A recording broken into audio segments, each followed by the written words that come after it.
ارے بیٹھو، قطرے قطرے سے سمندر بن جاتا ہے.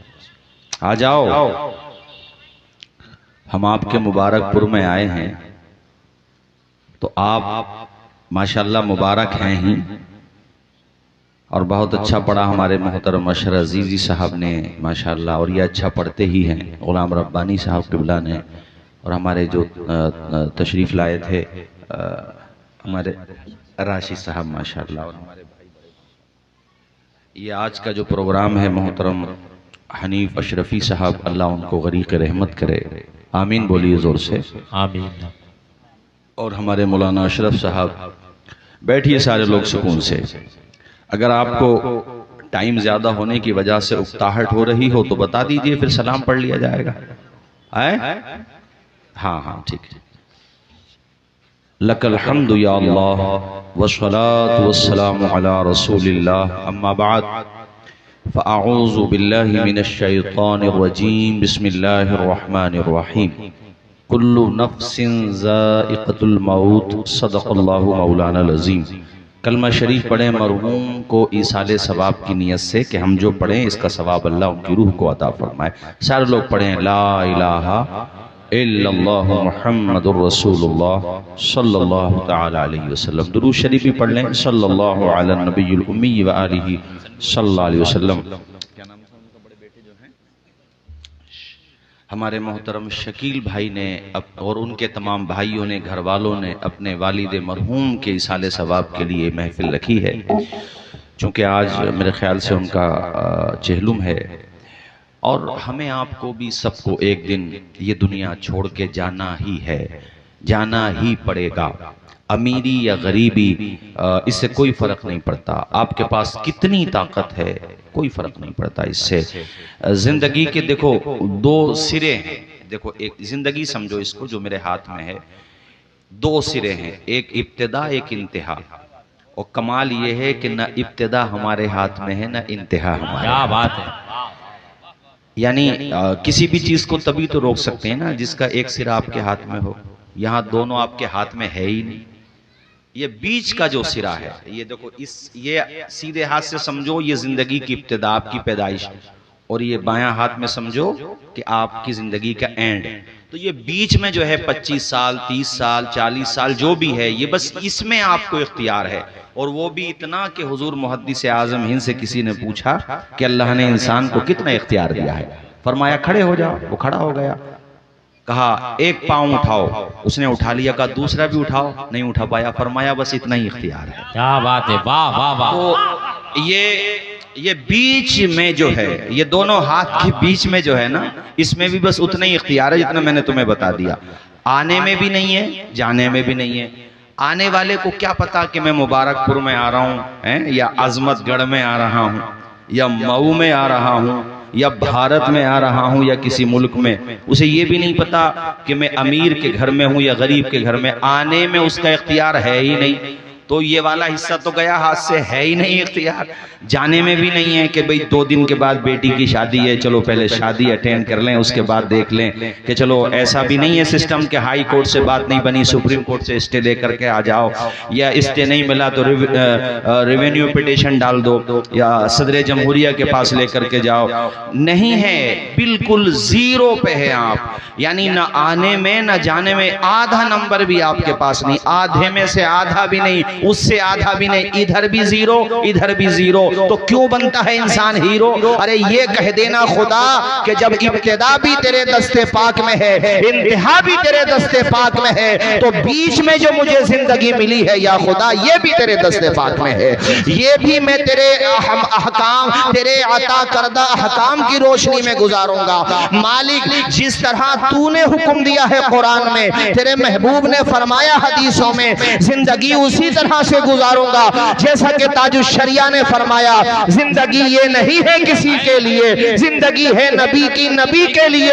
نہ سمجھ مرتے ہیں زندگی کے لیے، جینا مرنا ہے سب کچھ نبی کے لیے. واہ واہ واہ. زندہ باد زندہ باد. سبحان اللہ. وہ نعرہ لگانے والے چلے گئے کیا؟ وقت کے ساتھ چلے گئے. لگا دو کھڑے ہو کے ہمت کر کے. ماشاءاللہ. اللہ شاد و آباد رکھے، خوش رکھے اللہ پاک. اللہ اکبر. یا رسول اللہ. زندہ باد زندہ باد. بھائی اشہر بھائی، جب دونوں حصے اپنے قبضے میں ہے ہی نہیں، اچھا مبارک پور والوں سے زیادہ بہتر انداز میں ان اشارات، کنایات، تعبیرات، تشریحات، تمثیلات کو کون سمجھ سکتا ہے؟ یہاں علامہ بدر القادری جیسے قادر الکلام شعرا پیدا ہوئے، یہاں علامہ قمر الزمان صاحب جیسے بہترین نثر میں اردو خواں پیدا ہوئے۔ کیا بات ہے، یہ تو بڑے بڑے ادباء، شعراء، فقہاء، علماء، محدثین، مفسرین، محدثین اور بڑے بڑے مدرسین کو جنہوں نے پیدا کیا، اس سرزمین کا نام مبارک پور ہے۔ صدر الشریعہ کا ایسا فیضان ابر کرم بن کے حافظ ملت کی شکل میں برسا ہے مبارک پور کو کہ مبارک پور بر صغیر ہی میں نہیں، دنیا کا کوئی خطہ ایسا نہیں ہوگا جہاں مبارک پور کو نہیں پہچانا جا رہا ہوگا۔ اگر وہاں نبی کا کلمہ پڑھا جا رہا ہے تو مبارک پور کو ضرور پہچانا جا رہا ہے۔ بجتا ہے جو آج علم کا ساز دوستو، وہ بھی ہے اسی جرس کی آواز دوستو۔ پوری دنیا میں مبارک پور کا نام ہوا تو آپ سے بہتر کون سمجھے گا ان تعبیرات کو؟ میں نے آپ کو مثال دے کے سمجھایا کہ زندگی کے دو سرے ہیں، آنا اور دنیا سے جانا، اور دونوں میں آپ زیرو، دونوں میں آپ، آنے میں بھی آپ کا اختیار نہیں۔ اگر انسان کا اختیار ہو تو کم سے کم وہ کروڑ پتی پیدا ہونا چاہے گا، اور وہ یہ چاہے گا کہ میں پیدائشی ڈاکٹر بھی ہوں، انجینئر بھی ہوں، میں پیدائشی بڑے سے بڑا عالم ہوں، مگر نہ آنے میں اختیار۔ یار تم تو اور ہم تو، تم سے مراد انسان، ہم سے مراد انسان اتنے بے بس تھے پیدا ہوتے وقت کہ نہلایا بھی دوسروں نے۔ کیا بات ہے، دیکھو تربوز نہ ہلاؤ، یہ 2.5 کلو کے اللہ نے زبان دی ہے، زبان سے بولو، زور سے بولو، زور سے بولو۔ سبحان اللہ، سبحان اتنے بے بس کہ نہلایا بھی، آواز آئے نہلایا بھی، اور کان میں آزان دینے والوں کا بھی شکریہ ادا کیا کریں۔ والدین، امام صاحب آئے، مدرس صاحب آئے، دادا اگر آزان اچھی دیتے ہیں تلفظ کے ساتھ تو دادا کان میں آزان دیں، ابا بھی جانتے ہیں آزان دیں، شکر ادا کیا کرو۔ بچہ اسی وقت تو صحیح معنی میں خوشی محسوس کرتا ہے جب کان میں صدائے توحید اور رسالت بلند ہوتی ہے، مسکراتا ہے خدا تیرا شکر ہے تو نے محمد مصطفیٰ کی امت میں پیدا کیا ہے۔ ذرا زور سے بولیے، زور سے بولیے، توجہ ہے آپ کی؟ تو نہ آنے میں اختیار اور نہ اتنے طاقتور تھے تم کہ نہلایا بھی دوسروں نے، اور جب جاؤ گے تب بھی تمہاری طاقت یہیں پہ پہنچ گئی جہاں پہ تھے، اب بھی دوسرے ہی نہلائیں گے۔ غلط بولوں تو بول دینا، آئے تب بھی دوسروں نے نہلایا حضرت، اور جب جا رہے ہیں تب بھی دوسرے نہلائیں گے، تو بھیا پھر کس بات پہ اکڑ، کس دولت پہ گھمنڈ، کس چیز پہ؟ یاد رکھنا جو اکڑا خدا کے غضب نے اسے ضرور پکڑا۔ مہلت ملتی ہے پاور نہیں، جملوں پہ توجہ کیجئے، مہلت ملتی ہے پاور نہیں، یہ بیچ کا حصہ ہے، مگر اس کے بعد بھی یہاں پکڑ ہے۔ یہ بیچ میں جو آ جاتے ہیں نا، جن پہ پاور آ گئی یا دنیاوی طاقت آ گئی، دولت آ گئی، بھول گئے خدا کو، انہیں یہی پتہ نہ کہ جیسے پہلا سرا نہیں تھا ہاتھ میں، دوسرا بھی نہیں ہے ہاتھ میں، تو اکڑ کس بات کی؟ بڑے بڑے طاقتور لوگ موت کے معاملے میں سرنڈر ہیں سب، قارون ہو، شداد ہو، حامان ہو، علاج کسی کے پاس نہیں ہے۔ اسرائیل کے بارے میں سنا کہ وہاں دنیا کے بڑے بڑے میڈیکل کالجز قائم تو تھے ہی، مگر وہاں بڑے بڑے ڈاکٹر انہوں نے جو ہے باڈیز کو، لاشوں کو مشینوں میں چیک کیا، اور کافی ان پہ کوشش کی کہ ہم کوئی صورت بنے کہ ان کو دوبارہ زندگی دے سکیں۔ روبوٹ تو بنا لیے، کسی انسان کو زندگی نہ دے سکے، وہ دنیا سے جو کوشش لے کے بیٹھے تھے۔ علاج نہیں ہے، اگر امیر موت کا علاج تلاش برداشت کر لیتے تو دنیا میں غریب رہتے ہی کہاں، سب امیر ہی تو رہ جاتے، غریب کہاں رہتے، سب چلے جاتے، مگر موت کے معاملے میں آ کے سب سرنڈر ہو جاتے ہیں۔ دنیا پہ حکمرانی کرنے والا شداد 12 سال لگتے ہیں اس کو جنت بنوانے میں، ایسی عالی شان محلات تعمیر کرائے۔ اس کا ماننا یہ تھا کہ جب میں دنیا ہی میں جنت کا مزہ دوں گا تو جو مجھے سجدہ نہیں بھی کر رہے ہیں وہ بھی سجدہ کرنے لگیں گے، اپنی پیشانی میری بارگاہ میں جھکائیں گے۔ اس نادان کو پتہ ہی نہیں تھا سجدہ صرف اور صرف اللہ کے لیے ہے، اللہ کے علاوہ کسی کے لیے سجدہ نہیں ہے۔ پیشانی اگر جھکے گی سجدے میں تو خدا کے لیے جھکے گی، خدا کے علاوہ کسی کے لیے پیشانی نہیں جھکے گی سجدے میں۔ ایسا ہی وہ اس کو یہ لگا کہ جب میں بہترین پانی کے چشمے، بلند قامت عمارتیں، فلک پوش عمارتیں بنا لوں گا، مگر قدرت کا نظام تو دیکھو، جب اس کی جنت تعمیر ہونے والی تھی تبھی ملک الموت کو آنا تھا اور جنت کے بالکل قریب پہنچ گیا، اب سواری سے اتر ہی رہا تھا، آ گئے ملک الموت پروانے اجل لے کر کے، پکڑ لیا اسے، رونے لگا۔ کون؟ شداد ہاتھ جوڑ کے کھڑا ہو گیا، بڑی میں نے کوشش کی ہے، بڑا سرمایہ لگایا ہے، بڑی قیمتی میں نے اپنے اثاثے یہاں پہ لگا دیے، کم از کم مجھے اس کی بڑی خوشی محسوس ہوتی ہے، مجھے وہ جنت دیکھنے تو دو۔ حضرت اسرائیل نے فرمایا نادان شداد وہاں جانے کی بات کرتا ہے، سواری سے اترنے کی اجازت نہیں ہے۔ سواری سے اتر رہا تھا، آدھا زمین کی طرف تھا، آدھا سواری پر تھا، اسی عالم میں اسے موت آ گئی۔ گویا کہ کوئی کہنے والا کہہ رہا تھا صبح مغرور کو وہ شام بھی کر دیتا ہے، شہرتیں کر کے ختم گمنام بھی کر دیتا ہے۔ وقت سے آنکھ ملانے کی حماقت نہ کرو، وقت انسان کو نیلام بھی کر دیتا ہے۔ زندہ باد، زندہ باد، بہت اچھا، ماشاءاللہ، سبحان اللہ، زندہ باد، زندہ باد۔ لوجیکل اعتبار سے سمجھا رہے ہیں کہ جب تمہارے ہاتھ میں زندگی کے دونوں کنارے، دونوں سرے ہے ہی نہیں تو بیچ کا جو پیریڈ ملا، اچھا وہ بھی کنفرم نہیں ہے کتنا ہے جی، یہ کہے کہ ابھی 30 سال گزر گئے، 30 اور باقی ہیں، کیا گارنٹی ہے بھیا تو 30 کی بات کر رہا ہے؟ میں نے کہیں پڑھا تھا کسی سے بول چال بند ہو، اندھیرا ہونے سے پہلے پہلے بول چال کر لیا کرو، کیا پتا صبح کا سورج نکلنے سے پہلے اس بھائی کا جنازہ اٹھ جائے۔ ایک بزرگ نے فرمایا اپنے مریدوں سے بتاؤ بھائی موت اور زندگی میں کتنا ڈیسیزن ہے، کتنا ڈسٹینس ہے، کتنا فاصلہ ہے؟ پوچھا اس نے مریدوں سے کتنا ڈسٹینس ہے، بتاؤ موت اور زندگی میں کتنا فاصلہ ہے، موت کو زندگی سے کتنی دور سمجھنا چاہیے؟ ایک مرید کھڑے ہوئے، انہوں نے کہا حضور کسی نے فجر کی نماز پڑھی تو وہ یہ سمجھے ظہر کا پتہ نہیں ملے یا نہیں ملے، اتنا فاصلہ مانتا ہوں۔ فرمایا بیٹے یہ تو کئی گھنٹے کی ضمانت دے کے بیٹھا۔ ایک نے کہا ظہر پڑھ لی اثر کا نہیں پتا، ایک نے کہا اثر پڑھ لی مغرب کا نہیں پتا، ایک نے کہا مغرب پڑھ لی عشاء کا نہیں پتا۔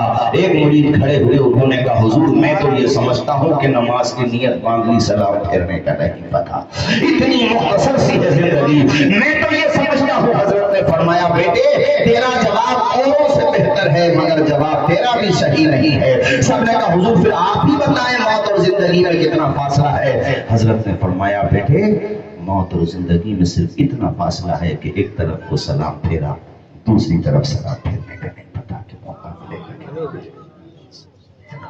یہاں بیٹھے ہم لوگ، کچھ نہیں پتا آئندہ ملاقات ہو یا نہ ہو، یہ بھی نہیں پتا ملاقات ہو تو ہم میں سے کون ہو کون نہ ہو۔ ہماری مسجدوں سے اعلان ہوتے ہیں اشرف بھائی، فلاں صاحب کا حنیف صاحب کا انتقال ہو گیا، محترم حنیف اشرفی صاحب کا، نماز جنازہ فلاں نماز کے بعد ہوگی، اس ٹائم پہ ہوگی، اور ہم ایسے غافل لوگ ہیں کہ مسجدوں کے مائک سے میت کا اعلان سن کے بھی غفلت کی طویل چادروں کو نہیں پھینکتے اور یہ نہیں سوچتے کہ وہ لمحہ، وہ دن، وہ گھڑی آنے والی ہے کہ جب میری نماز جنازہ کا اعلان ہو رہا ہوگا، اور کیا پتا اگلا اعلان میرا ہی ہو جائے۔ زور سے بولو بھائی۔ انگریزی دور میں یہاں الہ آباد ہائی کورٹ میں چیف جسٹس سے مرزا نصر اللہ بیگ، آج بھی ان کی قبر پہ یہ انگلش میں لکھا ہوا ہے، انگلش میں ان کی قبر پہ جو لکھا اس کا ترجمہ تمہیں بتاؤں، ان کی چیف جسٹس سے جن کے قلم سے فیصلے ہوا کرتے تھے ان کی قبر پہ بڑی اچھی بات لکھی ہوئی ہے انگلش میں، انگریزی بھاشا میں، اس کا ترجمہ یہ ہے: او مجھے دیکھنے والے، ایک دن میں بھی وہیں تھا، آج تو جہاں ہے۔ دیکھو بھئی آپ مبارک پور کے لوگ ہو، باتوں کی گہرائی کو سمجھو۔ ایک دن میں بھی وہیں تھا، آج تو جہاں ہے۔ اور گزرنے سے پہلے یہ پنتھی بھی پڑھ لے، تو بھی وہیں ہوگا ایک دن، میں آج ہوں جہاں۔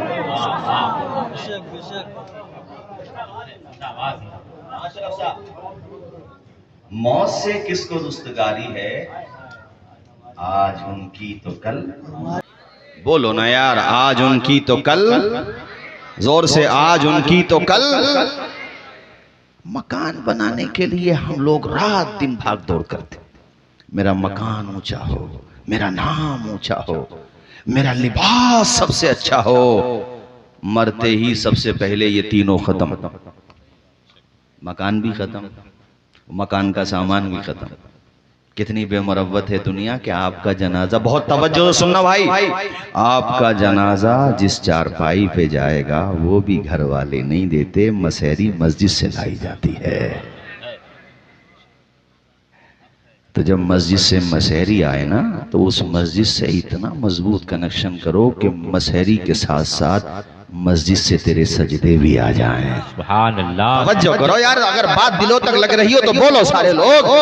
جب مسحری آئے تو مسجد سے سجدے بھی آئیں، مسجد کی دعائیں بھی آئیں۔ پوچھئے علماء سے، وہ لوگ جن کی پیشانی میں سجدوں کی تڑپ ہوتی ہے، جو راہ خدا کے مسافر ہوتے ہیں، صبح اٹھتے ہیں تو فجر کی نماز پڑھتے ہیں، جماعت سے نماز پڑھتے ہیں۔ میرے جوانوں کو آج کیا ہو گیا، 24 گھنٹے یہ غفلت میں پڑے ہوئے ہیں، سوئے ہیں تب تو سوئے ہوئے ہیں ہی، یہ تو جاگ رہے ہیں تب بھی گویا کہ سو رہے ہیں۔ ایسی غفلت ہے کہ مسجد سے اذان کی صدا بلند ہو رہی ہے، میرا جوان ہوٹل پہ بیٹھ کر کے IPL دیکھ رہا ہے۔ ارے نادان تو کدھر چلا گیا، تجھے غزہ کے مظلوم نظر نہیں آتے؟ ان لوگوں کو دیکھ، مکانوں کی چھتیں سلامت نہ رہیں، ارے پینے کو پانی تک نہ رہا، کھانے کو کھانا تک نہ رہا، مگر مجال ہے کسی کا ایک سجدہ بھی قضا ہو جائے۔ وہ تو مکان کے کھنڈر پہ بیٹھ کے بھی نماز پڑھ رہے ہیں، نماز کے بعد قرآن پڑھ رہے ہیں۔ تو کتنا غافل ہے کہ تیری مسجدوں میں بہترین پانی کا بندوبست ہے، پانی ٹھنڈا کرنا چاہتا ہے ٹھنڈا کر لے، گرم کرنا چاہتا ہے گریزر لگے ہوئے ہیں گرم کر لے، مگر مسجدوں میں جانے کو تیار نہیں، اپنی پیشانی خدا کی بارگاہ میں جھکانے تیار نہیں۔ مبارکباد ہیں وہ مسلمان جو 5 وقتہ نماز پڑھتے ہیں۔ جانتا ہے جب ان کی مسحری مسجد سے جاتی ہے، سجدے بھی ساتھ میں جاتے ہیں۔ نمازیوں کے لیے مسجد میں وہ جگہ ہیں جہاں اس نے سجدہ کیا تھا، جہاں اس نے خدا کو احد کہا تھا، لم یلد ولم یولد کہا تھا، جہاں سبحان ربی العظیم کی صدائیں بلند کی تھی، جہاں سبحان ربی الاعلیٰ کہا تھا، جہاں بیٹھ کے تشہد میں التحیات پڑھا تھا، درود ابراہیمی کی صدائیں دی تھی، ربنا آتنا فی الدنیا حسنہ وفی الآخرۃ حسنہ وقنا عذاب النار۔ ارے بندہ جب نماز میں ہوتا ہے تو وہ خدا کا مہمان ہوتا ہے، خدا کی رحمتیں برس رہی ہوتی ہیں۔ وہ مسجد کے تمام گوشے جہاں جہاں اس نے عبادت کی ہوتی ہے، 40 دن تک اس کے لیے دعائیں مغفرت کرتی رہتی ہیں۔ اور اگر یہ آذان دینے والا تھا، جہاں جہاں تک آذان کی صدا جا رہی ہوتی ہے، وہ تمام جگہیں اس کے حق میں مغفرت کی دعائیں کرتی ہیں، اور اللہ کی بارگاہ میں عریضہ کرتی ہیں، دعائیں کرتی ہیں، مالک یہ تیرا نام اونچا کرتا تھا تو اس کا مقام اونچا کر دے۔ اس لیے میں نے مبارک پور میں پہلے بھی کہا، آج بھی کہتا ہوں، آذان دینے کا بھی شوق کرو، اماموں کے پاس جا کے آذان کا تلفظ صحیح کرو، آذان دیا کرو، باشرا بنا کرو، اس لیے کہ نہ شیخ دیتا ہے نہ پٹھان دیتا ہے، نصیب والوں کا بیٹا آزاد ہے۔ واہ واہ واہ، نعرہ تکبیر، نعرہ رسالت، جلسہ سیرت النبی، نعرہ تکبیر، اللہ اللہ، کاش وہ دور پلٹ کے آ جائے، سبحان اللہ۔ وہ کتنا پیارا دور تھا، صحابہ کرام کا دور۔ حضرت بلال حبشی آذان دیتے تھے، تمام کے تمام صحابہ دوڑے دوڑے مسجد میں آ جاتے تھے۔ وہ کیسا مبارک سما تھا کہ حضرت بلال نے کعبے سے جب صدا حیا علی الصلاۃ حیا علی الصلاۃ، عرش بری پہ رب نے بلایا حضور کو، جبریل آئے اور جگایا حضور کو، اپنی رضا کا جام پلایا حضور کو، چلنے لگے تو رب نے بتایا حضور کو، امت سے جا کے کہنا یہی تحفہ ہے ملا۔ پڑھے سارے لوگ بلند آواز سے، حیا علی الصلاۃ۔ دیکھو میں آپ سے بار بار نہیں کہتا، مگر ٹائم ایسا ہے کہ سنانا بھی ہے، جگانا بھی ہے، بتانا بھی ہے، سمجھانا بھی ہے، کیا بات ہے، واہ واہ واہ واہ، اور مجھے وقت پہ جلسہ نپٹانا بھی ہے، کیا بات ہے، اور واپس کل پھر جلسے میں جانا بھی ہے، اور آپ کو مصطفیٰ آباد آنا بھی ہے۔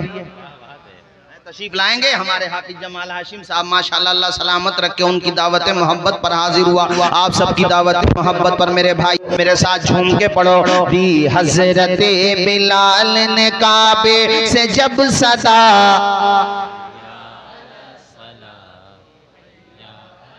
یہی یاد کراؤ بچوں کو، نمازیں یاد کراؤ بچوں کو، 5 وقتہ دیندار نمازی بناؤ اپنے بچوں کو، ایسا تو بنا دو کہ جب چلے جاؤ تمہیں یاد کر کے تمہارے حق میں دعائیں مغفرت کر دیں۔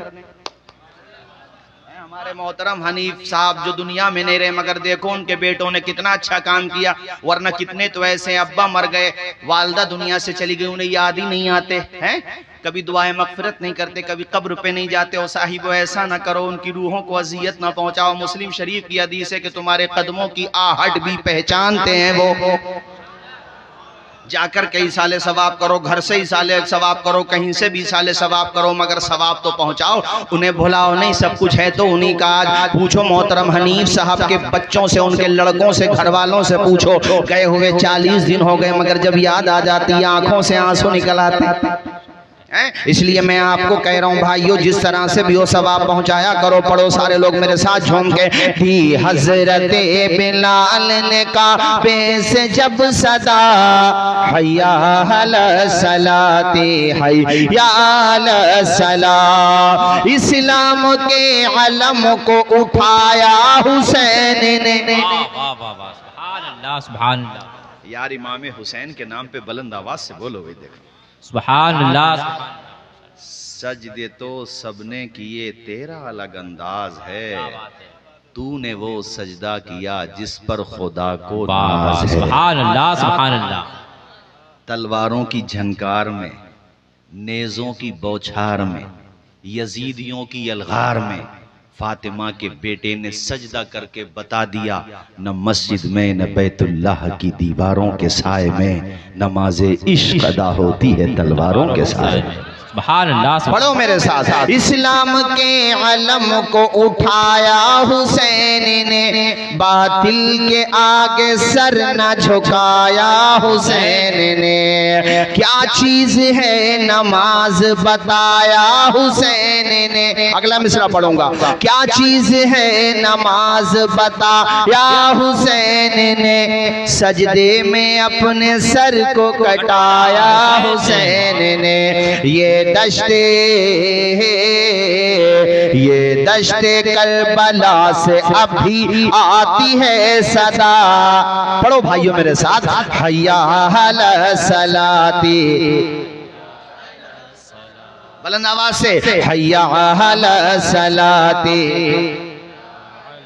مجھے خوشی ہے ماشاءاللہ اتنے ٹائم ہونے کے باوجود بھی بتائیے 12:30 بجنے کو ہیں، مگر یہ مجمع جوان ہے، اور یہ مجمع احساس دلا رہا ہے کہ لب پہ نعت پاک کا نغمہ کل بھی تھا اور آج بھی ہے، میرے نبی سے میرا رشتہ کل بھی تھا آج بھی ہے۔ زور سے بولو، ذرا زور سے بولو۔ میں بار بار آپ سے اس لیے کہہ رہا ہوں تاکہ بیداری بنی رہے، ورنہ آپ سو گئے تو جلسہ کیا میں آپ کو سناؤں گا، خواب میں ہی سن لو گے پھر تو، مگر اللہ کرے اب یہاں سے جانے کے بعد نیند بھی آئے تو خواب میں کرکٹ نہ کھیلو، بلکہ مدینے والے آقا پہ درود و سلام پڑھ رہے ہو، یا مسجد میں جا کے خواب میں بھی نماز پڑھ رہے ہو۔ خواب بھی تبھی اچھا آتا جب بیداری اچھی ہوتی ہے۔ اشر بھائی خواب میں آدمی وہی تو کرتا ہے جو جاگتے میں کرتا ہے۔ جب جاگتے میں جھومو گے، اللہ رسول کا ذکر کرو گے، توحید کی بات کرو گے، رسالت کی بات کرو گے، اچھی باتیں کرو گے۔ میں نے کل خود کو مدینے میں ٹہلتے دیکھا، خواب اچھا ہے تو تعبیر بھی اچھی ہوگی۔ جب یہاں پہ اچھا کرو گے انشاءاللہ خواب بھی اچھا نظر آئے گا. بات یہاں سے نکلی, میں یہ کہہ رہا تھا بنایا, مکان بنایا, ٹائلز لگائی, اچھی بات ہے, ناجائز نہیں ہے یار, ہم آپ سب بناتے ہیں, مگر میں زندگی کی حقیقت بتا رہا ہوں کہ دیکھو مرنے کے بعد مسحری بھی جنازہ لے جانے کے لیے آپ کو مسجد سے لانی پڑی, گھر والوں نے آپ کو چارپائی بنا دی.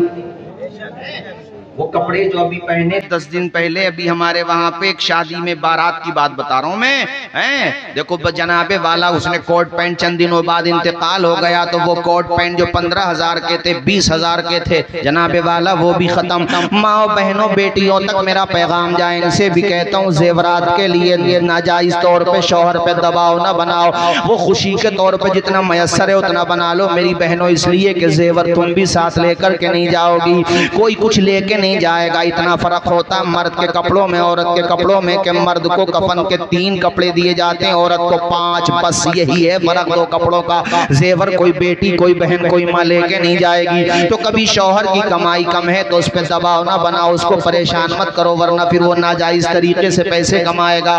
ایسی دولت کا کیا فائدہ, دنیا میں رہ جائے گی. ہاں جائز طریقے پہ اللہ تعالیٰ سے دعا کرو تمہیں اللہ پاک مالا مال کر دے. مالدار ہونا بھی حضرت عبد الرحمن کی سنت ہے, حضرت عثمان غنی کی سنت ہے, مگر مالدار بنو تو نبی کے وفادار بنو, غدار نہ بنو. ورنہ کتنے ایسے اشر بھائی مالدار ہو گئے, زکوٰۃ نکالتے ہوئے ان کی روح نکل جاتی ہے. 22% GST دے دیں گے گورنمنٹ کو, 22%, 18% بھی دیں گے, مگر 2.5% زکوٰۃ نہیں دے پائیں گے. ارے نادانو, یہ دولت کے خزانے کسی کام کے نہیں. انجام دیکھ لو قارون کا کیا ہوا, اور یہی دولت کے خزانے تجھے جنت دلا دیں گے. دیکھ لے حضرت عبد الرحمن ابن عوف کی دولت نے کیا کہا. سبحان اللہ, زندہ باد زندہ باد. چونکہ کیمرے لگے ہوئے ہیں, کیمروں کے ذریعے سے, چینل کے ذریعے جہاں تک بات بتائے ان کو بتا دوں, یہ مبارک پور والے ہیں, یہاں پائی کی زکوٰۃ نکالی جاتی ہے ماشاءاللہ. اور زکوٰۃ جب نکل بھی جاتی ہے, یہ تو وہ جگہ ہے کہ جب بن رہا تھا الجامعۃ الاشرفیہ, حضرت علامہ ارشد القادری علیہ الرحمہ نے لکھا ہے کہ وہ بعد نماز مغرب یا بعد نماز عشاء یہاں کے معزز حضرات, حضور حافظ ملت بھی تھے, بستی کے بھی معزز لوگ تھے, گھر گھر چوکھٹ جا کر کے مدرسے کے لیے, ادارے کے لیے جب چندہ ہو رہا تھا, تو ایک غریب خاتون کے گھر سے جب وہ قافلہ گزر گیا, تو وہ بوڑھی عورت اپنی لاٹھی کے سہارے باہر آئی اور اس نے بلند آواز سے کہا, کیا غریبوں کو حق نہیں ہے دین کی راہ میں خدمت کرنے کا.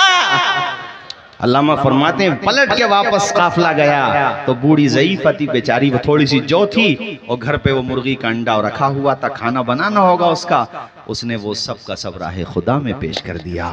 حضور حافظ ملت کی آنکھوں میں آنسو آ گئے. اس ضعیفہ نے کہا, حضور حافظ ملت میرا تو کل سرمایہ یہی تھا جو ہے, سب کچھ میں نے راہ, اور پھر اس کو کئی مرتبہ جو ہے نیلام کیا گیا, پھر دوبارہ راہ خدا میں پیش کیا گیا, پھر نیلام ہوا, پھر اس طریقے سے, اور وہ جتنی بھی رقم بنی سب کی سب وہ کھاتے میں چڑھائی گئی اسی بوڑھی عورت کی. اے مبارک پور والو, تمہیں کون ذلیل کر سکتا ہے, تمہارے ساتھ ماؤں کی دعائیں شامل ہیں, تمہارے ساتھ محبت. ابھی میں ہمارے ساتھ یہ عزیزم ہمارے سنبل کی آئے ہیں, میں کہتا ہوں یہ مبارک پور ہے, میرا گھر ہے. ارے یہاں تو میں کسی سے بھی کہہ دوں کہ میرے 15 مہمان ہیں, 20 مہمان ہیں, کوئی منع کرنے والا نہیں ہوتا. یہ کہنے والے اور ہوں گے, حضرت ساتھ میں 2-4 کو اور لے کر کے آ جانا. میں نے اس لیے انٹرویو سنا ہوگا آپ نے میرا, مجھ سے پوچھا مبارک پور کے بارے میں, میں نے کہا ایک تو میرا گھر سنبل ہے, دوسرا میرا گھر مبارک پور ہے.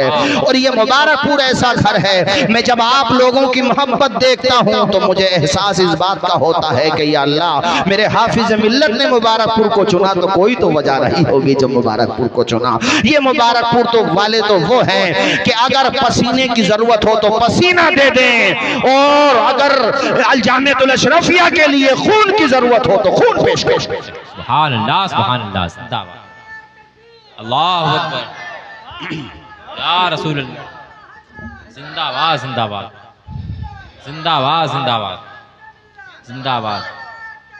اللہ. وہ ہمارے عزیزم محمد شاہ نواز جو ہیں وہ بتا رہے تھے, حضرت آپ نے جو, ہاں بیٹا ضرور پڑھوں گا. اور کلام کو تھوڑا ہمارے حافظ جمال ہاشم کہہ رہے تھے حضرت، لیکن آپ جب فرمائش کر رہے ہو بیٹا اتنی محبت سے تو پڑھ دوں گا کلام. اچھا آپ لوگ میرا ساتھ دیں گے کہ نہیں دیں گے؟ مبارک پور میں حافظ ملت کے عرس کے بعد اب آنا ہوا ہے غلام ربانی بھائی، ساتھ دیں گے؟ ٹائم تو زیادہ نہیں ہو رہا، کب تک سنیں گے بولو ذرا؟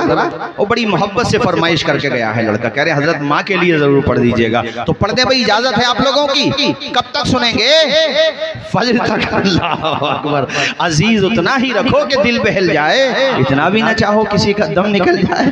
بھائی محمد عارف اللہ شاد و آباد رکھے، مچل کے بولو سبحان اللہ. بچے نے فرمائش کی پڑھ دوں گا میں ابھی، مگر میں بتا یہ رہا تھا کہ یہ وہ جگہ ہے سبحان اللہ مبارک پور. تو دو دعا یہ کرو کہ اللہ دولت بھی دے مگر خرچ کرنے کا جذبہ بھی دے. ورنہ اشار بھائی کتنے لوگ ہیں، وہ یہ مائیکل جیکسن بہت بڑا ڈانسر تھا، دنیا میں نام تھا اس کا. سن 2009 میں شاید اس کی موت ہوئی. وہ خود کہتا، اس کے بارے میں اس کی ہسٹری پڑھ رہا تھا ایک دن، تو وہ اس نے یہ کہا تھا کہ میں 200 سال جینے کا ریکارڈ بنا کے جاؤں گا. یہ شاید 150 سال کہا تھا، شاید 150 سال کہا تھا. 150 سال جینے کا ریکارڈ. اپنے ساتھ ڈاکٹر بھی رکھتا تھا، 12 تو MBBS MD ڈاکٹر تھے. اور اس نے باضابطہ کچھ کمزور مڈل کلاس سے جو بلونگ کرتے تھے ان کو کرائے پہ لے رکھا تھا، کھانے کا خرچہ، پہننے کا، ٹوٹل اخراجات اٹھاتا تھا. کیوں کہ کبھی کڈنی خراب ہوئی تو میں ان کی کڈنی لے لوں گا اور اس کا خرچہ میں دوں گا. اور بھی چیزیں اس کے، اگر کہیں اس چیز کی ضرورت پڑی، اس کا جو بلڈ گروپ تھا اس کی ضرورت پڑی، یعنی کتنا. اور لوگوں سے جب ہاتھ ملاتا تھا نا، دستانے پہنتا تھا، پبلک میں جاتا تھا ماسک. ہم لوگ تو ماسک کو پہچانے کرونا میں، وہ اس وقت کی بات بتا رہا ہوں. یعنی پبلک سے کتنا. اور وہ سوتا تھا تو وہ اس کو کیا بولتے ہیں جس میں وہ جو کرونا میں چلا تھا، ارے جس میں وہ لگا ہوا ہوتا ہے یہ آکسیجن والا بیڈ، اس میں سوتا تھا اشار بھائی کہ ایمرجنسی آکسیجن کی ضرورت پڑی تو میں کہاں سے لاؤں گا. اس میں سوتا تھا موت سے بچنے کی. اور 150 سال جینے کی باتیں کر رہا تھا. کتنے ممالک کے پریسیڈنٹ، بڑے بڑے وزراء، بڑے بڑے دولت مند اس کے ایک آٹوگراف کے لیے لائن میں لگ جاتے تھے. اتنی شہرت اسے ملی، مگر نادان کو یہ پتا نہیں کہ عمر پر کو شرار ہے دنیا، بڑی بے اعتبار ہے دنیا. زندگی نام رکھ دیا کس نے، موت کا انتظار ہے دنیا. واہ واہ واہ، 150 سال جیوں گا، 150 سال. رنگ کالا تھا تو رنگ گورا کرنے کے لیے سرجری کرائی اس نے اپنی باضابطہ. آپ پڑھیے گا یہاں سے جانے کے بعد گوگل پہ اس کی پوری ہسٹری لکھی ہوئی ہے. مائیکل جیکسن جو کہتا تھا 150 سال جیوں گا، 50 سال زندگی کی بہاریں دیکھ پایا. نہ 12 ڈاکٹر کام آئے، نہ دولت کام آئی، نہ شہرت کام آئی. پتا کیا چلا کہ زندگی کے 2 سرے ہیں، دونوں کے دونوں پہ آپ زیرو ہو. نہ آنے میں اختیار ہے، نہ جانے میں اختیار ہے. زور سے بولو یار، نہ جانے میں. اور جب جانا ہی ہے، بھئی آنے میں تو بالکل نہیں تھا، مگر جانے میں کم سے کم اتنا تو ہم کر سکتے ہیں کہ جب جائیں تو پھر جنازہ اٹھے تو 10 آدمی دیکھنے والے ہوں، 20 ہوں، 100 ہوں، 50 ہوں، 1000 ہوں، 2000 ہوں. ہر آدمی چہرے کی مسکان دیکھے تو کہے یار کتنی پیاری موت آئی ہے. لحد میں عشق رخ شہ کا داغ لے کے چلے، اندھیری رات سنی تھی چراغ لے کے چلے. واہ واہ، ارے بولو نا زور سے، چراغ لے کے چلے. آواز آئے چراغ. چہرہ مسکرا رہا ہو، ہر دیکھنے والا گنگنا رہا ہو. یار یہ لگ ہی نہیں رہا ہے کہ اسے موت آئی ہے، ایسا لگ رہا زندگی اب ملی ہے اسے.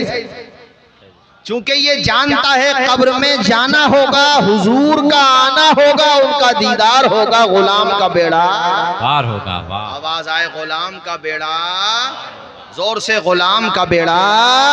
اللہ تعالیٰ خوش رکھے ہمارے محترم حنیف صاحب مرحوم کی تمام آل اولاد کو. انہوں نے اپنے والد مرحوم کے ایصال ثواب کے لیے اس پروگرام کو کیا. میں نے پوچھا بھی تو مجھے بتایا ہمارے حافظ جمال ہاشم صاحب نے کہ ہاں ان کی والدہ بھی بقید حیات ہیں. میں ان کو مشورہ دوں گا، جتنے بھی یہ بھائی ہیں 7 یا 6، کتنے بھائی ہیں؟ 7 بھائی ہیں. ان سب سے کہوں گا اپنی والدہ کی زیادہ سے زیادہ خدمت کرو، قدم دبا دو. او یار بیٹھا کرو ماں باپ سے، ان سے پوچھو ماں باپ کیا ہوتے ہیں جنہیں ملاقات کے لیے قبرستان جانا پڑتا ہے.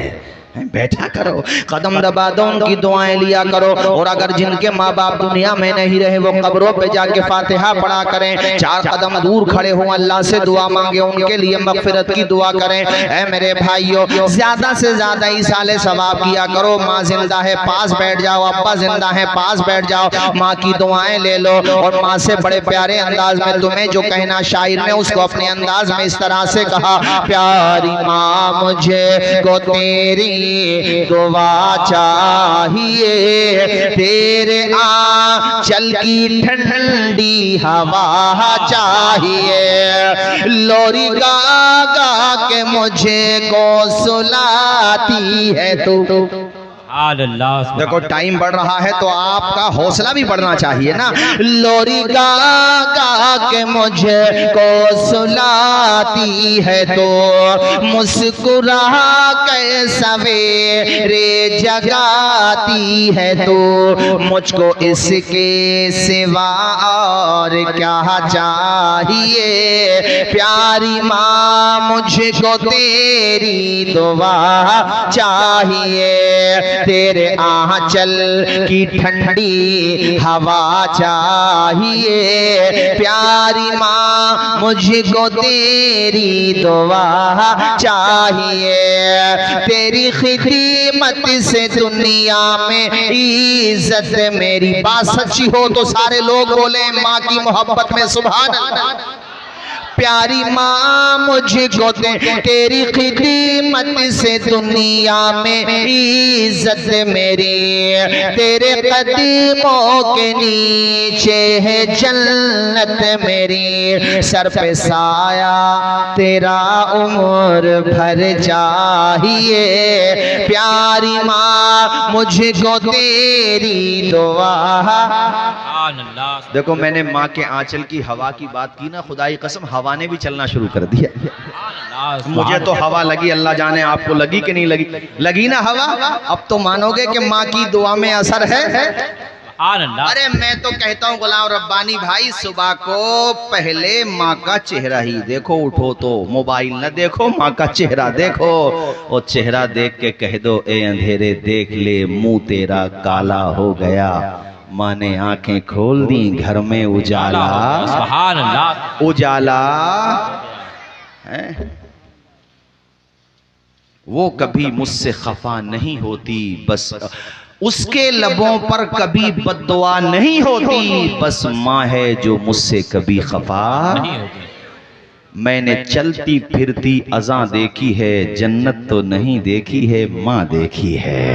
پڑھو میرے ساتھ, پیاری ماں مجھے کو تیری دعا چاہیے, تیرے آنچل کی ٹھنڈی ہوا چاہیے, تیری ممتا کے سائے میں پھولوں پھلوں, تھام کہے تیری انگلی میں بڑھتا چلوں, بس تیرے پیار کا آسرا چاہیے, پیاری ماں مجھ کو تیری دعا چاہیے. سبحان اللہ. یہ 7 بھائی ہیں, باپ ہوتا آج ہمارے والد صاحب نہیں ہیں, ہم انہی کی طرح ہیں گویا کہ ہماری والدہ ہیں, اللہ ان کو لمبی عمر عطا فرمائے, عمر خضر عطا فرمائے. والد صاحب نہیں ہیں تو ہمیں پتا ہے کہ ان کے ہونے سے وقت ہوتے ہیں, باپ گھر کے درخت ہوتے ہیں. یار اولاد کے جسم پہ نئے کپڑے نئے جوتے دیکھ کر خود پرانے کپڑے میں رہ کر تیوہار ادا کرتے ہوئے مسکرا کے دیکھنے والے کو باپ کہتے ہیں.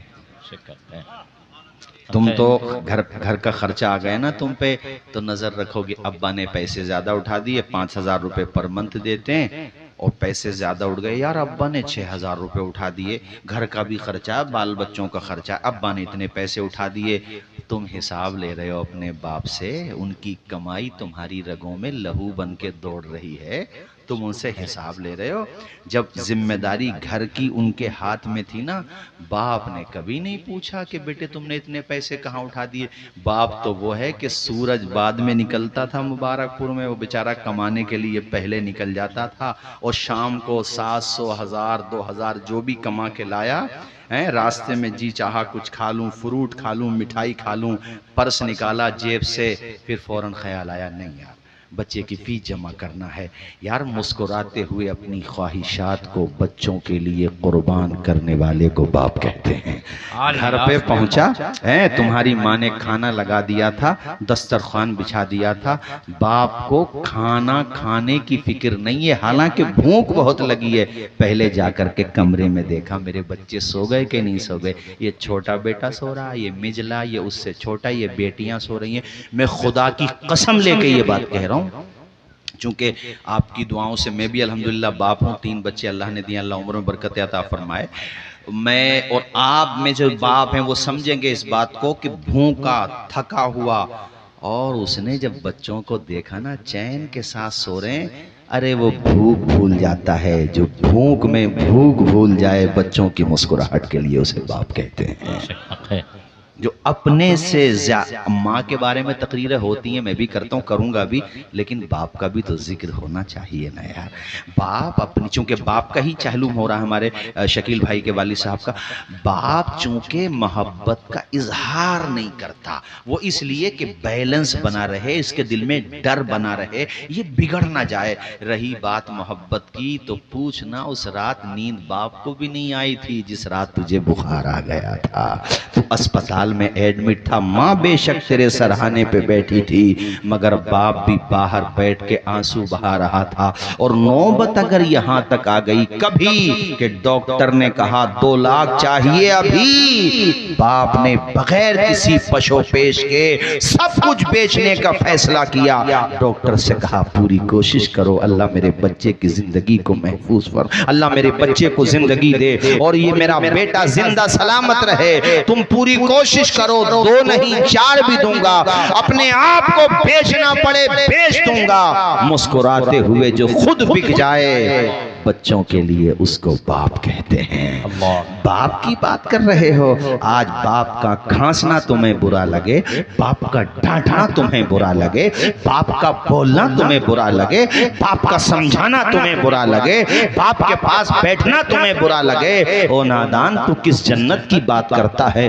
ماں باپ کے نافرمان کو جنت تو کیا، جنت کی خوشبو بھی نہیں ملے گی. ماں باپ کی فرما برداری کرو، دعائیں لیا کرو.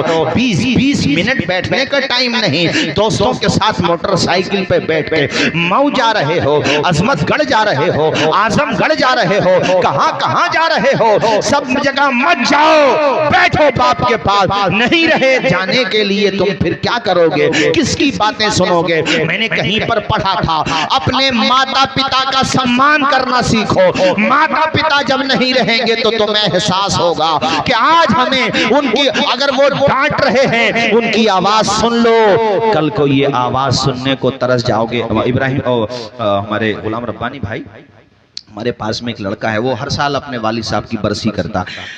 وہ اس میں یہ بقرعید میں اس کے والد صاحب کا انتقال بقرعید کے دن ہوا، اللہ نے اس کو بڑھا دیا. مجھے چھوڑنے آیا وہ گھر پہ، تو اس کی آنکھوں میں آنسو، ندیم نام ہے. میں نے کہا ندیم کیا ہوا؟ کہنے لگا حضرت آج تم ماں باپ کے بارے میں تقریر کر رہے تھے نا، تو مجھے اس بات پہ رونا آ رہا تھا کہ آج میرے الحمدللہ اس نے دہلی میں بڑی ترقی کی ہے ماشاءاللہ، بتا رہا تھا حضرت میں نے فلیٹ بھی خریدی، مکان اچھا اللہ نے اس کو نوازا ہے خوب. کہہ رہا تھا حضرت بس اس بات کا افسوس ہوتا ہے آج سب کچھ ہے. جب میرے پاس ہمارے گھر پہ فاقے تھے، پریشانیاں تھیں، تو والد صاحب نے ہماری ڈھارس بندائی، کمانے کے لیے بھیجا، لیکن آج سب کچھ ہے. تو بس حضرت اس بات کا رونا آتا ہے کہ کاش میرے ابا بھی زندہ ہوتے، میرے گھر کی یہ خوشیاں دیکھ رہے ہوتے. میں نے خیر اس کو صبر کی تلقین کی کہ بھی تمہاری ماں تو ہے، حضرت ماں ہے. میں نے کہا خوب خدمت کرو.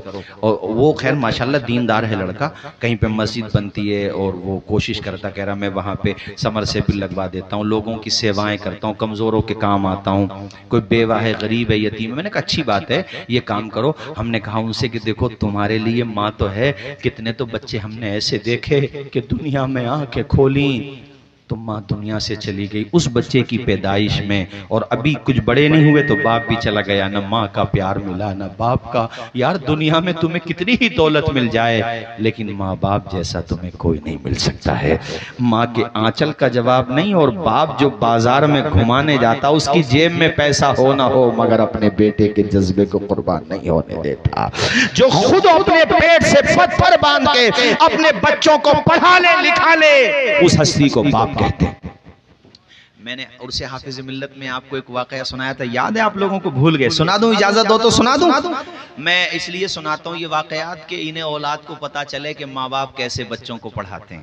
آپ کو شاید یاد نہیں ہوگا، میں نے گووند جیسوال جی کا واقعہ سنایا تھا، بنارس کے تھے، ابھی ہیں وہ، تو وہ کہتے ہیں کہ میں پڑھتا تھا اسکول میں، تو اسی وقت کسی مالدار لڑکے سے ان کی فرینڈشپ ہو گئی تو وہ اس کے گھر پہ چلے گئے، تو اس مالدار نے نا گھر سے نکال دیا گووند کو، گووند سے کہا گھر سے نکلو، تمہاری یہ حیثیت نہیں ہے کہ میرے گھر میں آؤ۔ اس کے دل پہ یہ بات لگی، اس کے پاپا چلاتے تھے رکشا، بنارس کے ہیں گووند جیسوال، کہتے ہیں میرے پاپا رکشا چلاتے تھے، میں نے آ کے اپنے پاپا کے پاس پوری بات بتائی تو کہتے ہیں میرے والد نے، میرے پتا جی نے ہمت بندھائی اور کہا بیٹے تو پڑھ لے لکھ لے، دنیا تجھے سلام کرے گی۔ کہتے ہیں ہمارے گھر میں پتہ ہی نہیں تھا کون سی پوسٹ سب سے بڑی ہوتی ہے۔ میرے پاپا نے کہا مجھ سے بیٹے لیک پال بنو، لیک پال کی بڑی عزت ہوتی ہے، لیک پال کانی گو جو ہوتے ہیں۔ کہتے ہیں میں بہرحال پڑھتا رہا، تھوڑا سا آگے بڑھا تو میرے ٹیچر نے دیکھا یہ بچہ تو بڑا ذہین ہے، ہر کلاس میں ٹاپ کرتا ہے، مجھ سے کہا بیٹے لیک پال کیا بنو گے، جب بن نہیں ہے تو کوتوال بنو۔ تو کہتے ہیں میں کوتوال کے لیے کوشش کرنا۔ اس کے بعد انٹر کے بعد جب میں نے محنت شروع کی تو مجھے میرے ٹیچرز نے بتایا بیٹے وہ بنو جس کے انڈر میں کوتوال بھی آتے ہیں، ایس ڈی ایم بھی آتے ہیں، اور ان کے انڈر میں ایڈیشنل بھی آتے ہیں، اور دروغہ جی بھی آتے ہیں، سب آتے ہیں، پورا ضلع ان کے ادھین ہوتا ہے، بڑے بڑے ادھیکاری ان کو سیلیوٹ کرتے ہیں۔ میں نے کہا وہ کیا ہوتا؟ کہا وہ ڈی ایم ہوتا۔ کہا سر اس کے لیے کیا کرنا پڑے گا؟ کہا U P S C exam نکالو۔ کہتے ہیں میں نے ٹھان لیا کہ خود بھی عزت پانا ہے، پتا جی کو بھی عزت دلانا ہے، پیرنٹس کو بھی، فیملی کو، اور آنکھوں میں ارمان لیا، منزل کو اپنا مان لیا، پھر مشکل کیا آسان کیا، جب ٹھان لیا تو ٹھان لیا۔ اور لوہا جتنا تپتا ہے اتنا ہی طاقتور ہوتا ہے، ہیرے کو جتنی دھار لگے اتنا ہی پرکھر نکھرتا ہے، مٹی کا برتن تپتا ہے تب دھن پر خوب کھنکتا ہے، اور سورج جیسا بننا ہے تو سورج جیسا جلنا ہوگا، ندیوں سا آدر پانا ہے تو پروت چھوڑ نکلنا ہوگا۔ ہم آدم کے بیٹے ہیں کیوں سوچیں راستہ سرل ہوگا، کچھ زیادہ وقت لگے گا پر سنگھرش ضرور سفل ہوگا، ہر ایک سنکٹ کا حل ہوگا، وہ آج نہیں تو کل ہوگا، کچھ کیے بنا ہی جے جے کار نہیں ہوتی، محنت کرنے والوں کی کبھی ہار، بولو کبھی ہار، پروں کو کھول زمانہ اڑان دیکھتا ہے، زمین پہ بیٹھ کر کے آسمان دیکھتا ہے۔ دہلی میں کوچنگ سینٹر میں گئے، کہتے ہیں میں جو ہے وہ پڑھاتا تھا ٹیوشن، انہی پیسوں سے اپنا خرچ بھی نکالتا تھا اور انہی پیسوں سے روم کا خرچ بھی نکالتا تھا، 2 ٹائم کا کھانا نہیں کھا پاتا تھا تو 1 ٹائم کا کھانا 2 ٹائم میں آدھا کپ چائے پیتا تھا۔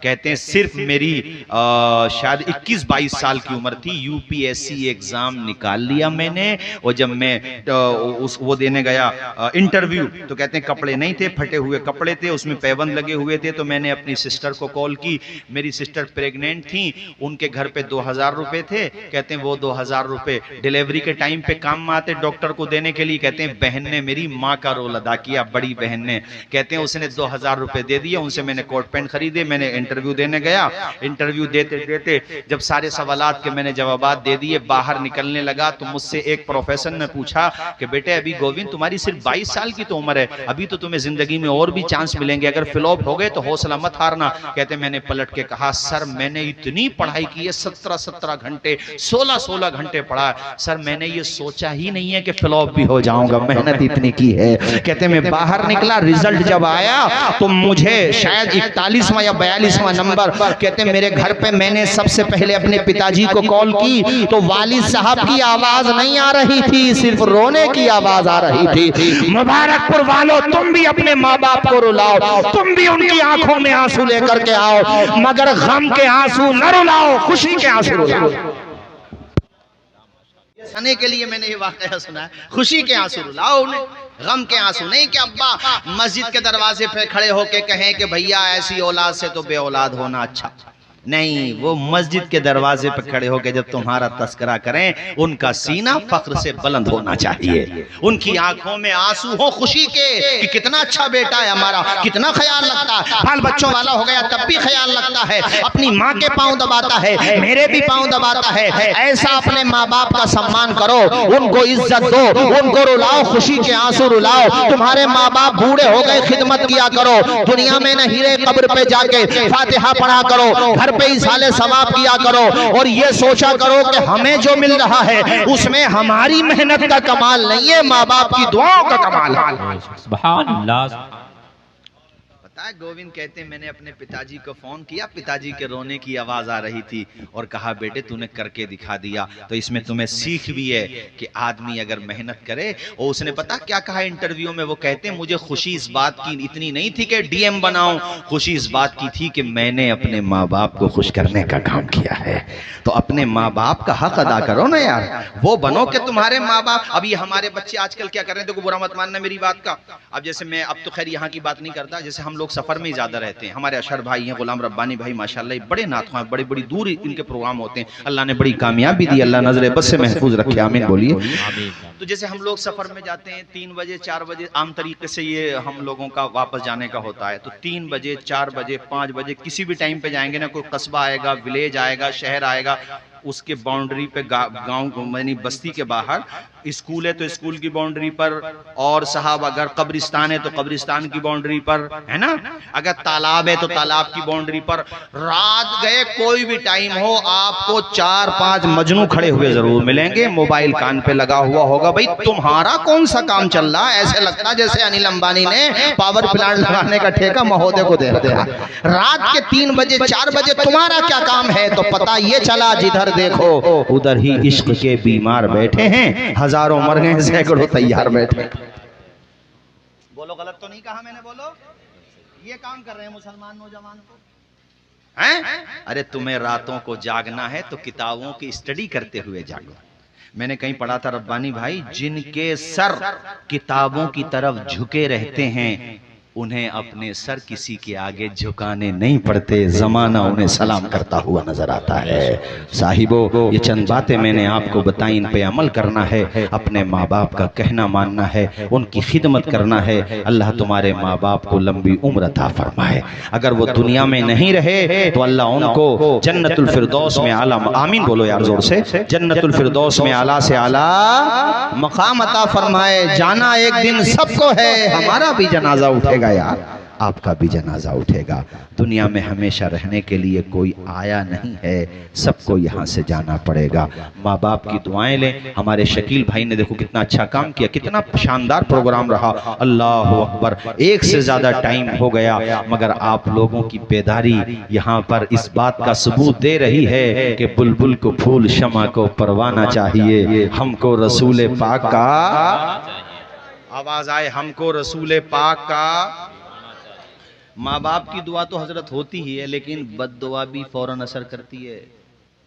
ہاں, علامہ زمخشری یہ بڑے عالم تھے تو معتزلہ میں سے تھے, اور ان کی تفسیر کشاف ہمارے مدارس میں بھی داخل نصاب ہے. ان کا پاؤں کٹا ہوا تھا. کسی نے ان سے پوچھا کہ بھئی آپ کا پاؤں کیوں کٹا ہوا؟ کہا میری ماں کی بد دعا کی وجہ سے. پوچھا ایسا کیا؟ یہ جو میں سنا رہا ہوں آپ کو, یہ جو ہے علامہ کمال الدین دمیری نے حیات الحیوان میں لکھا ہے, اور بھی ہے کتابوں میں, علامہ ذہبی نے بھی لکھا ہے تاریخ اسلام میں, کہ ان سے پوچھا پاؤں کیوں کٹا ہوا ہے؟ کہا کہ میری ماں کی بد دعا. کہا کیسے؟ کہا وہ ایک دفعہ میں نے نا ایک چڑیا پکڑی. کیا پکڑی؟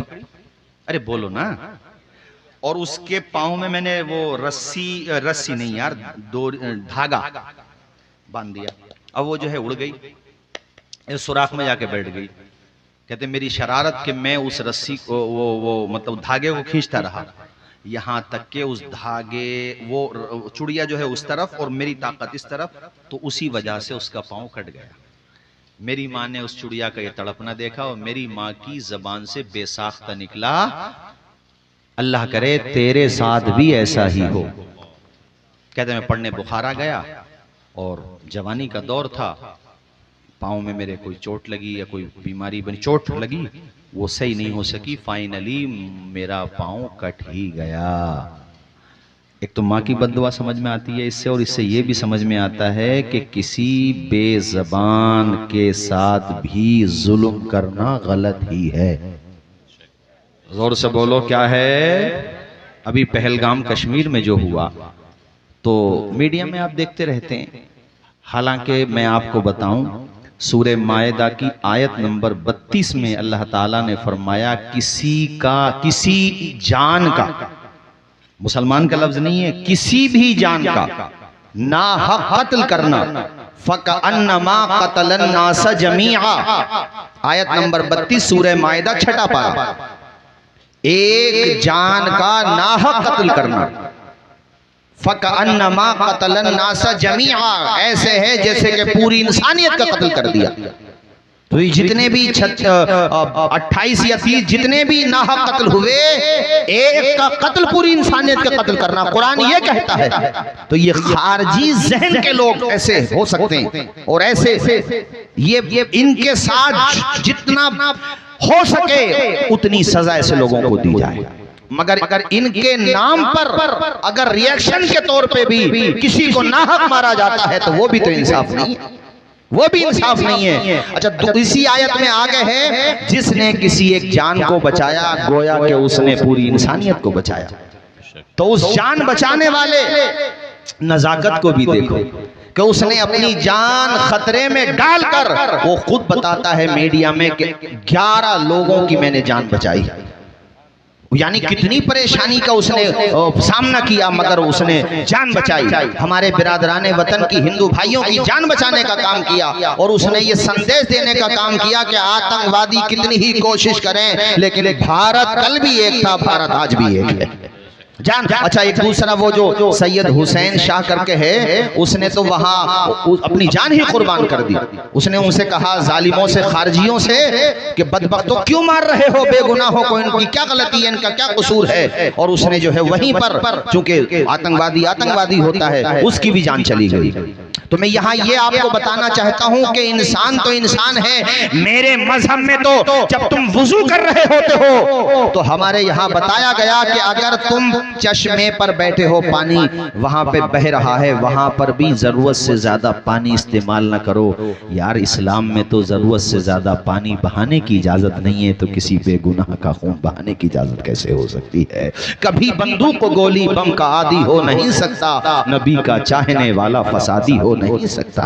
ہمارے وہاں تو یہ بھی حدیث آپ نے سنی، بات آ گئی تو سن لو، یہ آپ کے کام کی بات ہے، اور یہ لگے ہوئے ہیں چینل بھی، ان کے ذریعے بھی بات دور تک جائے۔ میں آپ کو بتاؤں ہمارے وہاں تو وہ حدیث شریف ہے، اشر بھائی کے مدرسوں میں پڑھائی جاتی ہے، بخاری شریف میں ہے کہ پچھلی زمانوں میں حضور فرماتے ہیں پہلی امتوں میں ایک امت کے حالات بیان کرے، حضور کہتے ہیں کہ وہ عورت جو تھی کانت فاحشتن، بدکارہ عورت تھی، وہ گزری ہوئی جا رہی تھی، اس نے ایک پیاسے کتے کو دیکھا کنویں کے پاس، اور اس نے اس پیاسے کتے کو پانی پلا دیا۔ وہ بے زبان ہے کتا، پیاس کی وجہ سے تڑپ رہا تھا، اس عورت نے پانی پلا دیا۔ حضور فرماتے ہیں اللہ تعالیٰ کو اس کا یہ عمل اتنا پسند کہ اللہ نے اس کے گناہوں کو معاف فرما دیا۔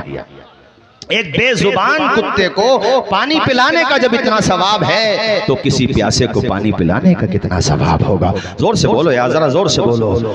اور اس سے ہمیں آپ کو بھی سیکھ لینا چاہیے، جیسے نزاکت نے کیا۔ میں نے تب کہا تھا کہ یہ ہے ریئل مسلم، یہ ہے حقیقی مسلم، جس نے جان بچانے کا کام کیا ہے۔ وہ جو جان لے، بے گناہوں کو قتل کریں، ان سے اسلام کا کیا تعلق ہے؟ میں نے کہا تھا داڑھی والے آتنکوادی نہیں ہوتے، کچھ آتنکوادیوں نے داڑھی رکھ لی ہے۔ ہم نے کہا اسلام تو پیاسوں کو پانی پلانے کی بات کرتا ہے، جان بچانے کی بات کرتا ہے، دوسروں کو سمان دینے کی بات کرتا ہے، عزت دینے کی بات کرتا ہے۔ غیر کو اخلاق سے اپنا بنانا سیکھ لو، رنج و غم کے سائے میں بھی مسکرانا سیکھ لو، دیکھنا دنیا جھکے گی خود تمہارے سامنے، تم خدا کے سامنے سر کو جھکانا سیکھ لو۔ سبحان اللہ سبحان اللہ۔ اور روح کی پیاس کو اخلاق کا پیالہ دے دو، اپنی قسمت کے اندھیروں کو اجالا دے دو۔ اپنے روٹھے ہوئے مولا کو منانا ہو اگر، اپنے حصے کا پڑوسی کو نوالا، آواز آئے، اپنے حصے کا پڑوسی کو نوالا۔ ہاں حضور یہ حدیث سنا تو پھر میں تقریر ختم کرتا ہوں. دیکھو اسلام، حضور پاک گزرے ہوئے جا رہے تھے ایک جگہ پہ، تو آپ نے دیکھا ایک ہرنی حضور کو دیکھ کے اپنی فریاد کہنے لگی. حضور کو سب پہچانتے ہیں چونکہ بشر ہونا اور ہے خیر البشر ہونا. حضور قریب میں گئے، حضور نے فرمایا تجھے کیا؟ کہا حضور مجھے اس نے قید کر رکھا ہے، آپ جو ہے مجھے بچا لیجئے، اور میں حضور ضمانت دیتی ہوں آ جاؤں گی، بس میرے چھوٹے چھوٹے بچے ہیں، بس انہیں میں دودھ پلا کے آنا چاہتی ہوں، انہیں آخری بار دیکھ کے آنا چاہتی ہوں. دیکھو بے زبان بھی حضور سے کتنا پیار کرتے ہیں. بولو نا یار، ذرا زور سے بولو سبحان اللہ. اور مچل کے بولو، اور بلکہ میرے ساتھ اس طرح سے بولو، سب سے اعلیٰ و اعلیٰ، ہمارا نبی، اونچا سب سے بالا و بالا، ہمارا نبی، خلق سے اولیاء، اولیاء سے رسول، اور رسولوں سے اعلیٰ ہرن. آئے ہے حضور نے شکاری سے کہا اے شکاری چھوڑ دے اسے. کہا حضور آپ کہتے ہیں تو چھوڑ دیتا ہوں، مگر کوئی شکار چھٹنے کے بعد واپس نہیں آتا ہے، لیکن آپ کہہ رہے ہیں تو چھوڑ دیتا ہوں، چونکہ آپ کی بات غلط نہیں ہو سکتی. فقط اشارے میں سب کی نجات ہو کے رہی، تمہارے منہ سے جو نکلی وہ بات ہو کے رہی. جو شب کو کہہ دیا دن ہے تو دن نکل آیا، جو دن کو کہہ دیا شب ہے تو رات. حضور نے فرمایا جانے دے آ جائے گی. اب وہ ہرنی گئی اور اس کے چھوٹے چھوٹے دو بچے تھے، دو تھے جتنے بھی تھے، بہرحال یہ میرے ذہن سے نکلا، بہرحال اتنا ہے کہ وہ بچے تھے، اور وہ اپنے بچوں کو دودھ پلا کے جب آئی نا تو اس کی آنکھوں میں آنسو تھے، اور اس کے چھوٹے چھوٹے بچے دور سے دیکھ رہے تھے. میرے حضور کی چشمان مازاغ آنسوؤں سے تر ہو گئی. حضور نے اس سے تو نہیں کہا چھوڑ دے، مگر اس کے دل میں رحم آیا، اور اس نے کہا یا رسول اللہ اس نے آپ کی لاج رکھی، اس نے آپ کی بات، یہ کہہ لو اس نے آپ کی بات رکھی. حضور اس نے، بلکہ یہ کہو اس نے آپ کا فرمان مانا. یا رسول اللہ یہ آ گئی، میرے آقا آنا اس کا کام تھا، رہا کرنا میرا کام ہے. یا رسول اللہ میں نے، حضور پھر رونے لگے. کہا میں اس خوشی میں آپ دیدہ ہوں کہ تو نے ایک بے زبان کے درد کو سمجھا، اسے رہا کر دیا. رحمت للعالمین ہے ہمارے نبی، وہ بے زبانوں کی بھی مدد کرتے ہیں، وہ ان کی بھی مدد کرتے ہیں جن کا کوئی نہیں ہوتا ہے. تم نے سنا نہیں ہے کہ ایک صحابی کا بچہ گم ہو گیا، حضور نے فرمایا جاؤ فلاں جگہ پہ جاؤ، تمہارا بیٹا وہیں پر ہوگا. اب وہ جب جانے لگے تیزی کے ساتھ، دوڑے دوڑے، حضور نے کہا بات سنو، تیزی کے ساتھ جانے سے پہلے میری بات سن لو. وہ آئے، کہا سنو، وہاں جا کر کے نا جب تم اپنے بچے کو دیکھو گے، اسے پالو گے، تو تمہارے جذبات الگ ہوں گے، چونکہ تمہارا بیٹا گم گیا تھا، اور گمے ہوئے بیٹے کو، گم شدہ بیٹے کو جب باپ ملے گا تو اس کے جذبات کے اظہار کا طریقہ کچھ الگ ہی ہوگا. اور لیکن وہاں پہ جب تم اپنے بیٹے کو پانا نا تو نام لے کے بلانا، اور گھر پہ آ کے پیار کرنا، سینے سے لگانا، مگر آ جانا. اس نے کہا حضور ایسا کیوں؟ کہا وہاں بیٹا کہہ کے نہ بلانا، اس لیے کہ جہاں تمہارا بیٹا کھیل رہا ہے وہاں پہ کچھ یتیم بچے بھی کھیل رہے ہوں گے نا. جب تم وہاں اسے بیٹا بیٹا کہو گے، سینے سے لگاؤ گے، تو یتیموں کو اپنے باپ کی یاد آئے گی، ان کی آنکھوں سے آنسو ٹپکنے لگیں گے. ایسا پیارا ہمارے نبی نے دستور دیا ہے، ایسی انسانیت سکھائی ہے حضور نے، ایسا پیار سکھایا ہے. اللہ اکبر. آپ سے بھی کہوں گا کہ تم بھی تو اچھے بنو نا، پیاسوں کو پانی پلایا کرو، دوسروں کے کام آیا کرو، اپنے پڑوسیوں کا حق ادا کیا کرو. پڑوسی سے اشر بھائی مجھے، اب تم سن اتنا اچھا رہے ہو کہ نا مجھے بات میں سے، ارے ہمارے وہاں تم بھی کہہ دیتے ہیں آپ کو، یار یہاں تم کا مطلب دوسرا ہو جاتا ہے. آپ اور تم میں مراد بات میں کوئی فرق نہیں ہے. ہمارے غلام ربانی بھائی جا چکے ہیں. آپ سن اتنا اچھا رہے ہو کہ ماشاءاللہ مجھے بات میں سے بات یاد آ رہی ہے. پڑوسی سے یاد آیا کہ اب سے 60-70 سال پہلے، یہ کہہ لو کہ پہلے زمانے سے اتنے اچھے معاملات ہوتے تھے، کھانا بھی پڑوسیوں سے آتا تھا، اور پڑوسی کو یہ سمجھا تھا گویا کہ یہ فیملی ممبر ہے. اور عالم یہ ہے کہ اپنے گھر میں کئی پڑوسی ہو گئے، دیواریں ہو گئی، اپنے ایک دوسرے کو پہچان نہیں رہے، بھائی بھائی کے دشمن ہو گئے. اور آپس میں بھائیوں میں، ان سے بھی کہہ رہا ہوں محترم حنیف صاحب کے ساتوں بیٹوں سے، یعنی ان 7 بھائیوں سے بھی کہہ رہا ہوں، آپ سے بھی کہہ رہا ہوں، بھائیوں آپس میں ایک ہو کے رہو، محبت سے رہو. چھوٹی چھوٹی باتوں پہ لڑو نہیں کہ تمہیں زیادہ مل گیا، تمہیں یہ حصہ مل گیا، تمہیں وہ حصہ مل گیا. ابھی ریسنٹلی میں نے ایک ویڈیو دیکھا، شاید پتہ نہیں کہاں کا ہے ویڈیو. وہ چھوٹے بھائی کی شادی تھی, اس نے بڑے بھائی کی دعوت نہیں کی, کسی نے اس کو ورغلا دیا ہوگا, چونکہ کان بھرنے والے بھی بہت ہوتے ہیں, اس کی دعوت نہیں کی. اب جو ہے بس 5-7 منٹ اور, اس نے دعوت نہیں کی, لیکن بڑا بھائی بغیر دعوت کے پہنچ گیا. تو میں نے ویڈیو دیکھا, میرج ہال کا ویڈیو ہے, وہ چھوٹا بھائی اپنے بڑے بھائی کو دیکھ کے کہ میرا بڑا بھائی بغیر دعوت کے ہی آ گیا, وہ اتنا رویا کہ اس نے اپنی پگڑی, جو شادی کی پگڑی تھی نا, اتار کے اس کے قدموں میں ڈال دی. تو بڑے بھائی نے 1-2 تھپڑ ہلکے سے مارا اور کہا, نادان تو میرا چھوٹا بھائی ہے, دعوت نہیں بھی کرتا تب بھی میں ضرور آتا. اور دونوں بھائی گلے مل کے رونے لگے. تو اس لیے میں نے آپ کو پیغام دیا ہے, محبت سے رہیے اور ایک دوسرے کو سلام بھی کیا کیجئے. یہ مت سوچو کہ مجھ پہ پیسے زیادہ ہیں تو میں سلام کیوں کروں, یہ تو میرا ورکر ہے, دکان پہ کام کرتا, میں اسے سلام کیوں کروں. نہیں نہیں, بلکہ یہ سوچو کہ ادب سے جھکتا ہے, جھک کر سلام کرتا ہے. فقیر دل کو سکندر سلام کرتا ہے, نہ اس میں رہنا کہ کوئی تمہیں سلام کرے, بڑا تو وہ ہے جو بڑھ کر سلام کرتا ہے. سلام کی عادت ڈالو. جنازہ اٹھنا ہے, میرا بھی آپ کا بھی. قبرستان کے دیوار پہ چند پنتیاں لکھی ہوئی تھیں, اور جب تم اپنے مردے کو دفناتے ہو کیا کہتے ہو, ارے دیکھ لو بھیا چہرہ قبلے کی طرف ہے کہ نہیں, ارے دیکھو چہرہ قبلے کی طرف ہے کہ نہیں. بعد مرنے کے سب کو فکر ہے چہرہ قبلے کی طرف ہے کہ نہیں, زندگی میں بھی تو فکر کرو چہرہ قبلے کی طرف ہے کہ نہیں. قبرستان کی دیوار پہ لکھا ہوا تھا, منزل تیری یہی تھی, منزل تیری, ارے بولو منزل تیری. ارے میں جانتا ہوں ٹائم زیادہ ہو گیا, اگلی کل آؤ گے مصطفیٰ آباد, آؤ گے کہ نہیں آؤ گے انشاءاللہ, بولو یار دور سے آؤ گے نا, سارے لوگ آؤ گے, باقی تقریر کل سنیں گے, کل سننا آپ. قبرستان کی دیوار پہ لکھا ہوا تھا, منزل تیری یہی تھی, عمر گزر گئی یہاں آتے آتے, کتنے بے مروت ہیں زمانے والے, دفنا گئے تجھے جاتے جاتے. کوئی گل باقی, کھڑے ہو کے سن لو اس کلام کو پھر سلام ہو جائے گا. کوئی گل باقی رہے گا نے چمن رہ جائے گا, کوئی گل باقی رہے گا نے چمن رہ جائے گا, پر رسول اللہ کا دین حسن رہ جائے گا. ہم سفیر ہو باغ میں ہیں, کوئی دم کے چہ چہے